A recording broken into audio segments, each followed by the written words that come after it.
Je pense que parmi les idées que Sa Majesté mettra dans son appel, c'est de montrer aux Marocains qu'à 17h moins 5, le Maroc n'était plus ce qu'il était à 17h05. Dans ce sens qu'il a fallu un laps de temps de 5 minutes, le temps de la signature des accords, pour mettre sur le dos des sujets marocains de Sa Majesté toutes les responsabilités qui doivent attendre un pays indépendant, mais aussi un pays qui devait bâtir son indépendance sur le calme, sur la légalité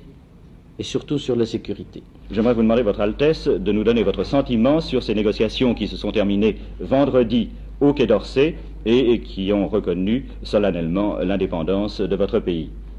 Eh bien, je voudrais tout d'abord bien préciser que dans notre esprit, les négociations ne sont pas terminées, que ce n'est qu'une première phase, et que si les négociations sont terminées en ce qui concerne l'indépendance, elles ne vont que commencer en ce qui concerne le domaine de l'interdépendance franco-marocaine. À ce sujet-là, je voudrais bien tranquilliser l'opinion publique française et leur dire que nous ne comptons pas, maintenant que nous avons notre indépendance,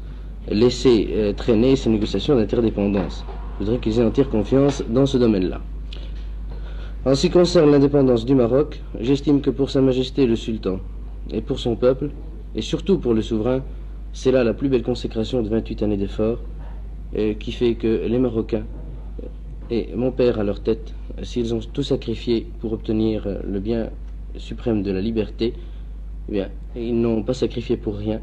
et qu'heureusement aujourd'hui, ils sont en train de cueillir les fruits de leur dur labeur. Et puis je vous demandais quelle a été l'attitude des négociateurs français tout au long de cette première phase des négociations. Et l'attitude des négociateurs français a répondu parfaitement à ce que les Marocains attendaient d'eux, à ce que les négociateurs marocains attendaient d'eux, et surtout aux espoirs que Sa Majesté le Sultan avait placés en eux, dans ce sens qu'elle s'est traduite par des gestes et des actes de libéralisme, d'idéal et de générosité de cœur. À ce sujet-là, je voudrais au nom de Sa Majesté rendre hommage à l'esprit de conciliation, à l'esprit de courage, d'audace et de sagesse dont ont fait preuve les négociateurs français en face des nôtres. Et désormais, quelle sera la position de nos compatriotes installés au Maroc ? La position des Français du Maroc doit, à mon avis, se résumer dans cette formule. Il n'est pas question pour eux de partir, mais il est question pour nous de repartir ensemble sur de nouvelles bases.